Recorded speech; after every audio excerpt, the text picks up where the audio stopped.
सभी किसान भाइयों को हाथ जोड़ के राम राम, सत श्री अकाल, सलाम।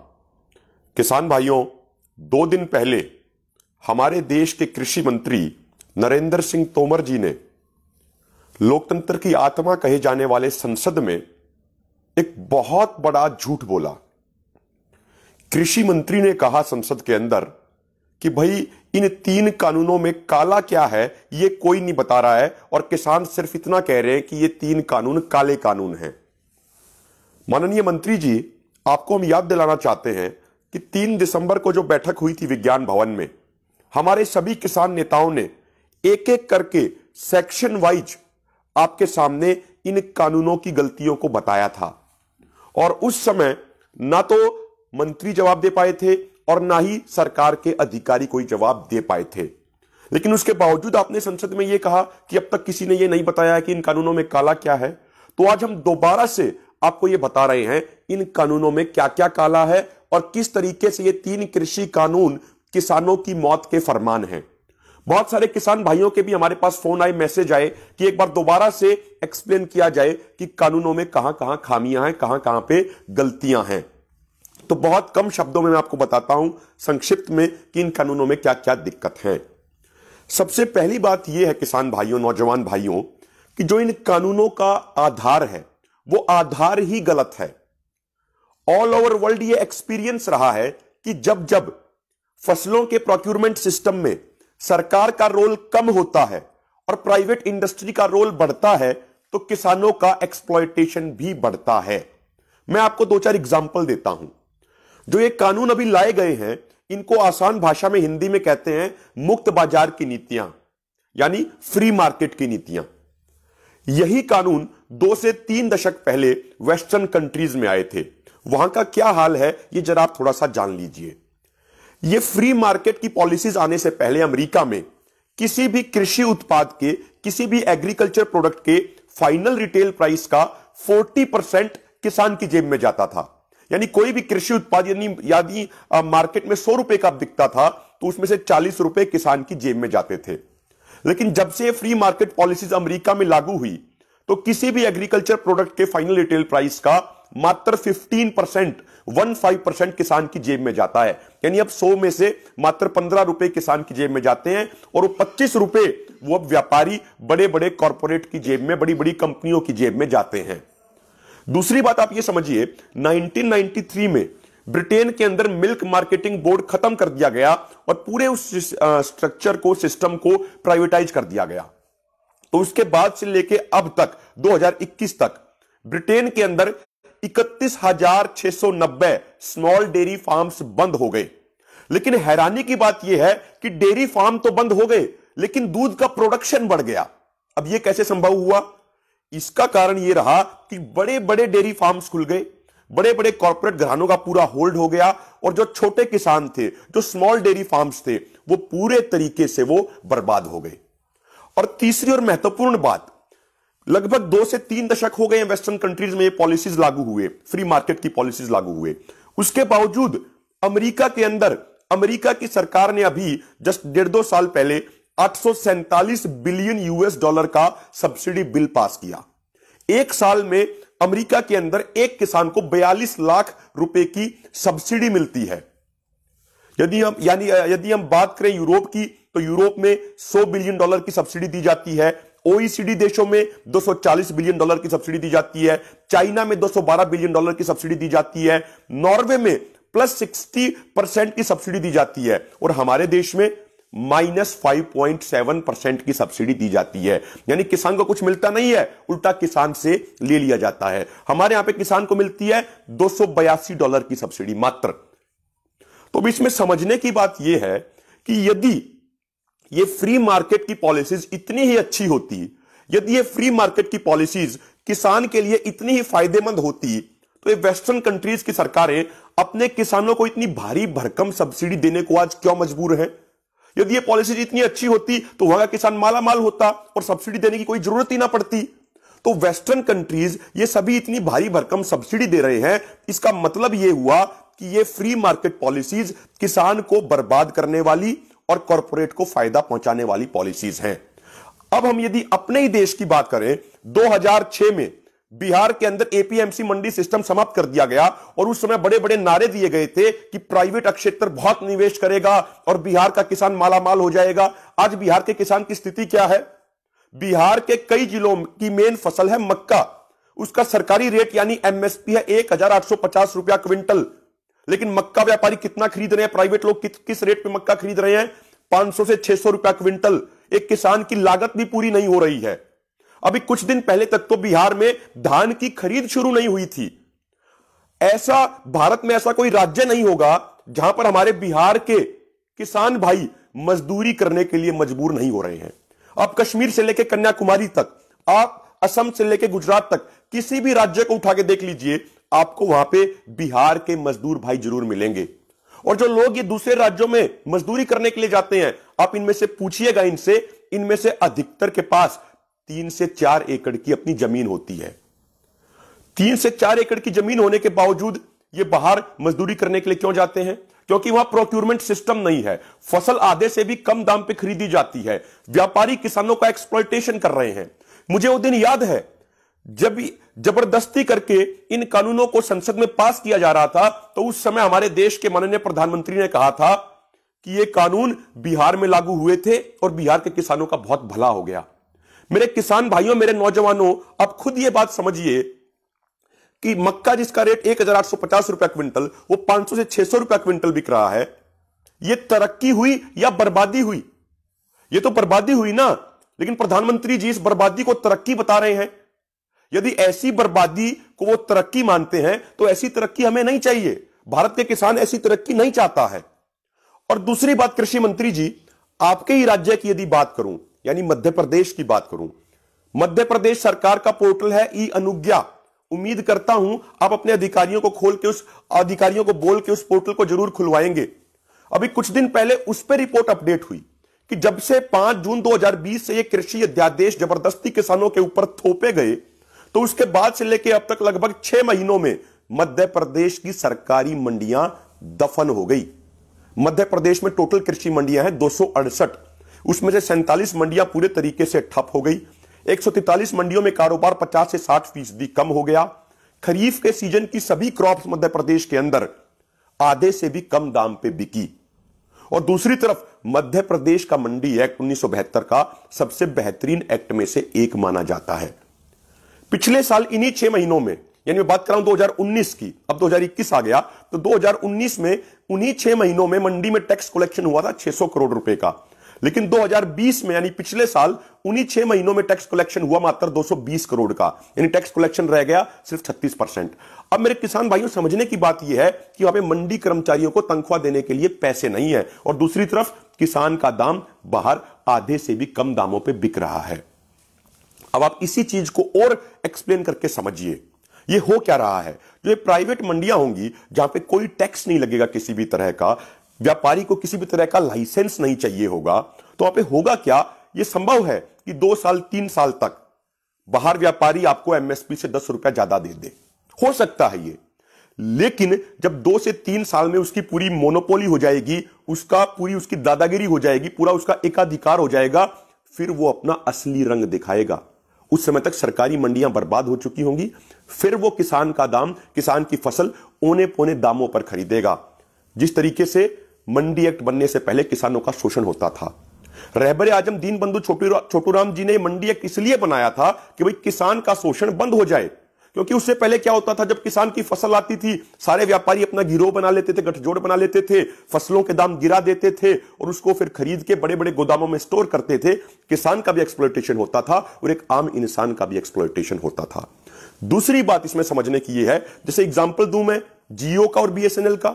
जब जियो शुरू में आया तो फ्री में इंटरनेट बांट रहा था ना जियो, लेकिन धीरे धीरे करके बाकी दूसरे जो कंपटीटर थे वो सब खत्म कर दिए जियो ने, और आज जियो की दादागिरी हो रही है। तो जियो लगातार अपने जो उसके प्लान है उसकी कीमत बढ़ाता जा रहा है। ठीक इसी तरीके से मंडी सिस्टम में होगा। दूसरी बात, इस कानून के अंदर कहीं कोई एमएसपी का जिक्र नहीं है। जो एपीएमसी एक्ट है उसके तहत कहीं ना कहीं सरकारों की जिम्मेदारी बनती है कि किसान का सामान एमएसपी पर खरीदा जाए, लेकिन अब नए एक्ट के तहत सरकार अपनी इस जिम्मेदारी और जवाबदेही से भाग रही है। मैं आपको याद दिलाना चाहता हूं 2018 का केस। जो मध्य प्रदेश हाईकोर्ट में हुआ, अन्नदाता किसान समिति वर्सेस मध्य प्रदेश गवर्नमेंट, उस अपने केस में जो फैसला सुनाया मध्य प्रदेश हाईकोर्ट ने, उसमें साफ साफ लिखा है कि 1972 मंडी एक्ट के अनुसार यह चीज जरूरी है कि मंडी के अंदर किसी भी फसल की पहली बोली जो लगेगी वो एमएसपी से कम नहीं होनी चाहिए। यानी ये एपीएमसी एक्ट ये हमें अधिकार देता है कि हमारा सामान एमएसपी पर ही खरीदा जाए। लेकिन अब नए एक्ट के तहत सरकारें अपनी उस जवाबदेही और जिम्मेदारी से भाग रही हैं। यह है इन कानूनों में काला। और सबसे बड़ी बात, कृषि मंत्री जी, आपके ही राज्य की फिर बात करूंगा, रायसेन में, हरदा में बहुत जगह भी ऐसे केसेस आए पिछले 6 महीनों में, जहां पे कोई व्यापारी 10 करोड़ का सामान लेके भाग गया, 5 करोड़ का सामान लेके भाग गया। आप तो कहते हैं कि ऐसे केसेस में आप 30 दिन में फैसला करा देंगे, लेकिन किसानों को 3-3, 4-4 महीने हो गए ठोकरे खाते हुए। उनका अब तक कोई फैसला नहीं हुआ, ना तो उनको उनकी फसल मिली और ना ही फसल के उनको दाम मिले। ये सिचुएशन है। और दूसरी बात, मैं आपको एक और चीज बताता हूं, इन कानूनों में क्या काला है। मुझे तो लगता है इन कानूनों में सब कुछ काला है। और ऐसा मैं इसलिए कह रहा हूं, भाजपा के कई प्रवक्ताओं ने बार बार टीवी पे एक जुमला फेंका कि ये कानून बनाने से पहले 93 लाख किसानों से चर्चा हुई थी।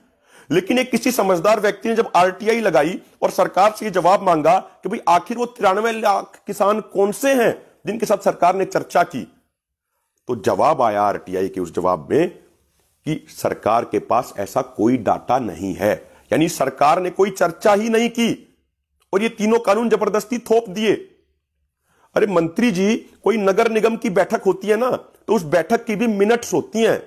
तो ऐसा कैसे हो गया कि आपने 93 लाख किसानों से चर्चा कर ली और उनकी कोई मीटिंग मिनट्स नहीं थी? तो हकीकत तो यह किसी से चर्चा की ही नहीं गई। और दूसरी बात, इसी कानून की बात करें, इसकी जो धारा नंबर 5 में जो आपने कहा कि भाई ई मार्केटिंग को आप बढ़ावा देंगे और आपका दावा है कि उससे बिचौलिए कम हो जाएंगे। मंत्री जी, हम थोड़े से कम पढ़े लिखे हैं और मैं निवेदन करता हूं आपके अधिकारियों से, हमें वो समझा दें।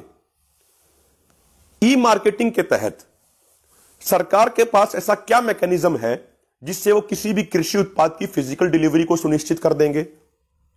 उसको और सरल भाषा में कहूं तो ई मार्केटिंग का अनुभव यह रहा है कि एक व्यक्ति कोई भी किसान की फसल खरीदेगा, वो उसकी फिजिकल डिलीवरी नहीं लेगा, वो अपना कमीशन बनाएगा, आगे किसी को बेच देगा। दूसरा उसकी फिजिकल डिलीवरी नहीं लेगा, अपना कमीशन बनाएगा, तीसरे को बेच देगा, चौथे को बेच देगा, ऐसे करके 10 से 12 को वो बेच दी जाती है। लास्ट में कंज्यूमर को भी ज्यादा रेट में वो मिलती है और किसान को भी कम रेट पे मिलती है, किसान को भी कम मूल्य मिलता है।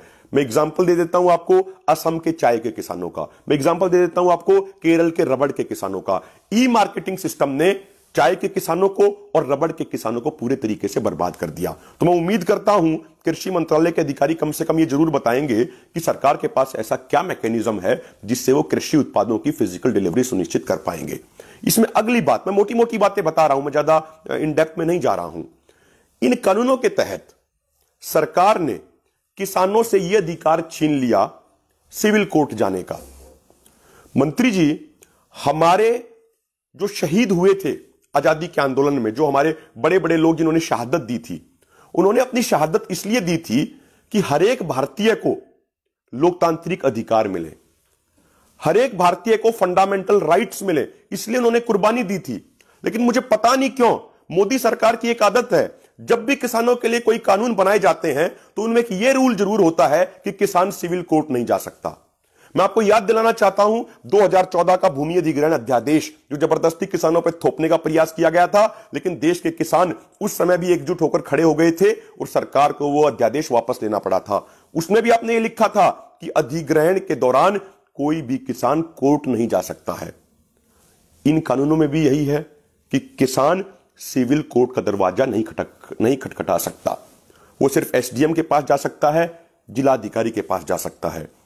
अब किसान भाइयों, नौजवानों, एक बात आप समझिए, जो एसडीएम और जिलाधिकारी हैं, जो डीसी हैं, ये तो सरकार का ही पार्ट है ना, और ये तो हमेशा डायरेक्टली इनडायरेक्टली पॉलिटिशियंस के कहीं ना कहीं दबाव में रहते हैं।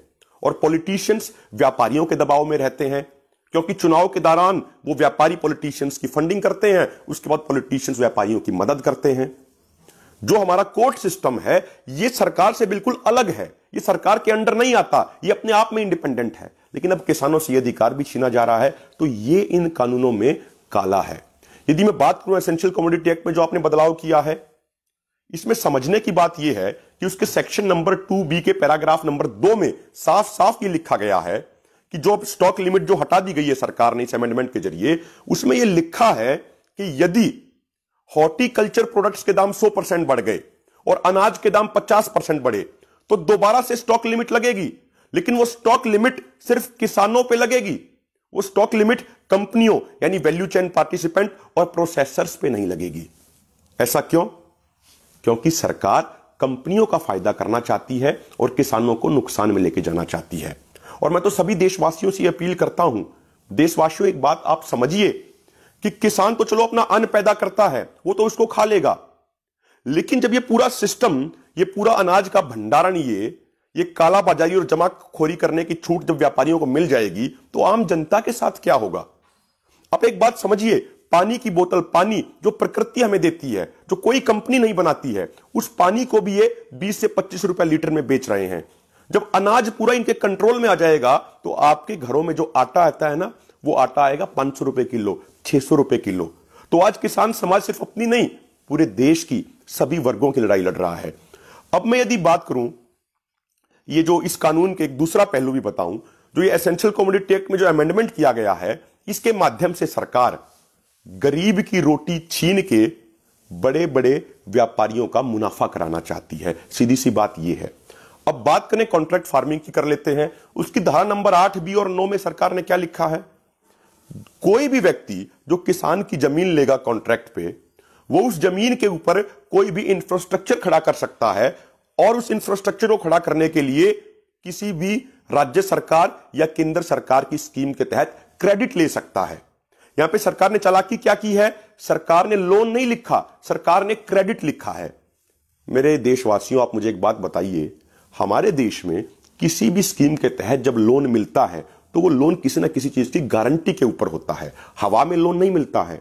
हवा में लोन तो सिर्फ बड़े बड़े कॉर्पोरेट घरानों को मिलता है जो कर्जा लेते हैं और लेके भाग जाते हैं, फुर हो जाते हैं। विजय माल्या जैसे, नीरव मोदी जैसे, बड़े बड़े मुकेश अंबानी जैसे, अडानी जैसे, जिन्होंने भारी भरकम कर्ज ले रखा। किसी ने 2.5 लाख करोड़ का, किसी ने 1.25 लाख करोड़ का, पता नहीं कितना कितना ले रखा है। तो यहां पे जो वो व्यापारी जो उस इंफ्रास्ट्रक्चर को बनाने के लिए जो क्रेडिट लेगा यानी लोन लेगा, वो किसान की जमीन के ऊपर होगा। और दूसरी बात उसमें आगे लिखा है कि कॉन्ट्रैक्ट पीरियड पूरा होने पे या तो व्यापारी उस जमीन को एज इट इज लौटा दे जैसे उसने पहले ली थी, उस इंफ्रास्ट्रक्चर को तोड़ दे, या फिर वो इंफ्रास्ट्रक्चर एज इट इज खड़ा रहेगा और वो इंफ्रास्ट्रक्चर का मालिकाना हक किसान के पास आ जाएगा। यहां पे जो उस इंफ्रास्ट्रक्चर के ऊपर लोन होगा वो भी किसान के गले की फांस बनेगा।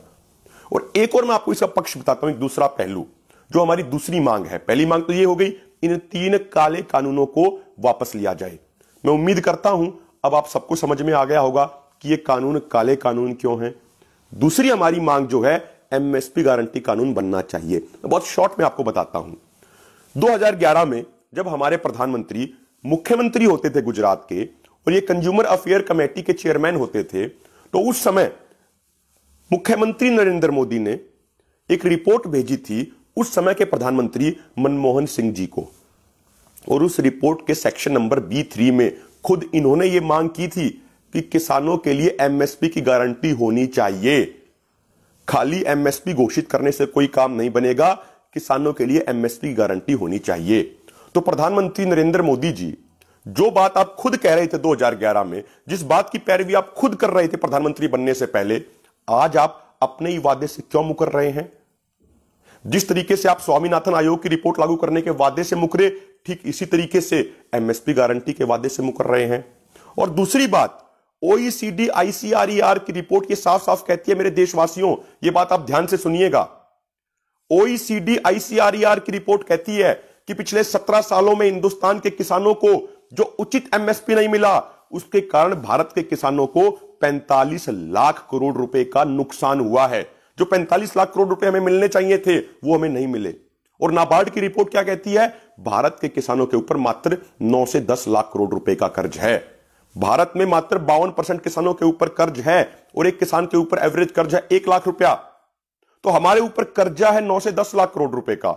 और जो सरकारों के ऊपर हमारा बकाया है, जो सरकारों ने हमें नहीं दिया, वो है 45 लाख करोड़ रुपया। यदि वो हमें 45 लाख करोड़ रुपया दे दें तो ये 10 लाख करोड़ रुपए का कर्जा भी खत्म हो जाएगा और उसके बाद हमें 35 लाख करोड़ रुपए मिलेंगे। जब मीटिंग के अंदर बात होती है एमएसपी गारंटी कानून की, तो सरकार कहती है कि इससे सरकार को बहुत वित्तीय घाटा हो जाएगा। कहां का वित्तीय घाटा होगा आपको? टोटल जो ये मार्केट है ये 17 लाख करोड़ रुपए का है। 14 लाख करोड़ रुपए का तो अभी भी ट्रेडिंग हो रही है। आप यदि एमएसपी गारंटी कानून बनाएंगे तो आपको हर साल जरूरत पड़ेगी मात्र 3 लाख करोड़ रुपए की। और महत्वपूर्ण बात मेरे किसान भाइयों, जो एग्रीकल्चर प्रोडक्ट्स हैं ये सेलेबल कमोडिटी है, इनकी ट्रेडिंग होगी। ऐसा तो है नहीं कि सरकार हमसे खरीदेगी और फिर समुद्र में फेंक देगी। सरकार भी तो उसकी आगे ट्रेडिंग करेगी ना, तो सरकार को भी तो मुनाफा होगा ना। सबसे महत्वपूर्ण बात, अब ये 3 लाख करोड़ रुपए कहां से आएंगे ये भी आपको समझना होगा। हमारे देश में हर साल 90,000 करोड़ रुपए के खाद्यान्न तेल मंगाए जाते हैं। क्यों मंगाए जाते हैं? क्योंकि उसमें सबसे बड़ा व्यक्ति जो उसमें पूरी डीलिंग करता है वो है गौतम अडानी। उसको हर लीटर में 5 से 10 रुपए का प्रॉफिट होता है। तो उसको प्रॉफिट करने के लिए चाहे किसी की भी सरकार रही हो, सिर्फ उसके प्रॉफिट के लिए 90,000 करोड़ रुपए के खाद्यान्न तेल बाहर से मंगवाए जाते हैं। 80,000 करोड़ रुपए की दालें बाहर से आयात की जाती हैं। और मुझे याद है जब मोजाम्बिक में ये दाल का एग्रीमेंट हो रहा था तो हमारे प्रधानमंत्री ने कहा था कि भारत की सरकार उनको सब कुछ इक्विपमेंट देगी, सारी चीजें देगी, उनसे दाल खरीदे भी, वो दाल पैदा करें। यदि हमारी सरकार यही गारंटी भारत के किसानों को दे दे कि भाई भारत के किसान फसलें उगाएं, भारत के किसान ऐसी फसलें उगाएं जिससे खाद्यान्न तेल की पूर्ति हो जाए, भारत के किसान दाल की खेती करें, ये फसलें लगाएं, तो 80,000 करोड़ रुपए दालों के उसमें बच जाएंगे। 90,000 करोड़ रुपए जो खाद्यान्न तेल का इंपोर्ट होता है वो बच जाएंगे। तो 1,70,000 करोड़ तो यहीं से आ गया।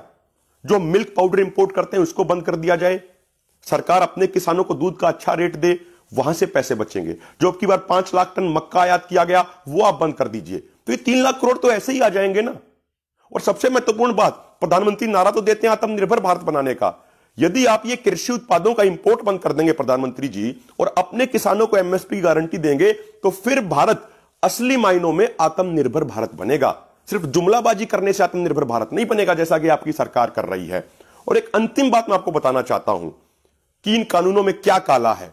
मुझे तो लगता है सरकार की नीतियों में भी काला है और सरकार की नीयत में भी काला है। ऐसा मैं इसलिए कह रहा हूं, 2017-18 के बाद से सरकार ने FCI, food corporation of India को कोई भी धन आवंटित नहीं किया है। अब तक जो बजट आए हैं उसमें एफसीआई को जो पहले फूड सब्सिडी के नाम पे जो धन आवंटित होता था, जो उसको बजट मिलता था, वो बंद कर दिया गया है। जब से मोदी सरकार आई है तब से लेके अब तक एफसीआई के ऊपर कर्जा 4 गुना से भी अधिक बढ़ गया है। अब एफसीआई मजबूर होता है हर साल नेशनल स्मॉल सेविंग फंड से कर्जा लेने के लिए। आज के दिन एफसीआई के ऊपर लगभग 3.25 लाख से 3.5 लाख करोड़ रुपए का कर्जा है, जो 2014 से पहले 75 से 80,000 करोड़ होता था। यह बात मैंने आपको इसलिए बताई क्योंकि सरकार एक ग्राउंड तैयार कर रही है एफसीआई को भी बेचने का। सरकार ने हवाई अड्डे बेचे, एयरलाइंस बेचे और सारी सरकारी कंपनियां बेच दी। उससे पहले एक माहौल बनाया, उन कंपनियों को, उन एयरलाइंस को घाटे में दिखाया गया और उसके बाद उनको बेच दिया गया। अब समझने की बात यह है कि जब एफसीआई ही प्राइवेटाइज हो जाएगा, जब एफसीआई ही बिक जाएगा, तो फिर प्रोक्योरमेंट कहां से होगी? तो इसीलिए मैंने पहले जैसे कहा, सरकार की नीतियां भी काली है और सरकार की नीयत भी काली है। अब मेरे देशवासियों, मेरे किसान भाइयों, मेरे नौजवानों, किसान एकता मोर्चा ने आपको संक्षिप्त समय में आसान शब्दों में आपको बताया है कि इन कानूनों में क्या काला है और क्या हमारी मांगे हैं, सरकार क्या कह रही है। अब मैं आपसे उम्मीद करता हूं इस वीडियो को आप अधिक से अधिक लोगों तक पहुंचाइए ताकि हमारे सभी किसान भाइयों को, सभी नौजवानों को मालूम चले इन कानूनों में क्या क्या काला है। और उसके बाद कोई भी मीडिया वाला बंधु, कोई भी ऑल्टरनेटिव मीडिया प्लेटफॉर्म जब भी आपसे सवाल पूछें तो आप छाती ठोक के जवाब दिया कीजिए कि भाई इनमें ये गलतियां हैं। दीन बंधु छोटूराम जी एक बात कहते थे कि हे भोले किसान, दुश्मन ले पहचान और बोलना ले सीख। तो आप बोलना सीखिए, जब आप बोलेंगे तब आपकी मांगे पूरी की जाएंगी। अंत में फिर हाथ जोड़ के निवेदन है, किसान एकता मोर्चा पेज को अधिक से अधिक लाइक कीजिए, अधिक से अधिक शेयर कीजिए। जो ये किसान एकता मोर्चा की टीम है ये वॉलंटियरली बहुत अच्छा काम कर रही है। बलजीत भाई जो इसके हेड हैं, पूरे किसान आंदोलन की आवाज को ये कई गुना करके पूरी दुनिया में लेके जा रहे हैं। तो ये टीम भी बधाई के काबिल है और जब आप वीडियो को अधिक से अधिक शेयर करेंगे, पेज को अधिक से अधिक लाइक करेंगे, इनका भी हौसला बढ़ेगा। और अंत में ये ध्यान रखिएगा कि हमारे पास यानी किसानों के पास इन पॉलिटिकल पार्टीज की तरह कोई पेड आईटी सेल नहीं है। जो हमारे आईटी सेल वाले हैं ये भी आंदोलनकारी हैं। इसलिए आप हमारी बात अधिक से अधिक लोगों तक पहुंचाइए। जय जवान, जय किसान, जय भारत, जय हिंद।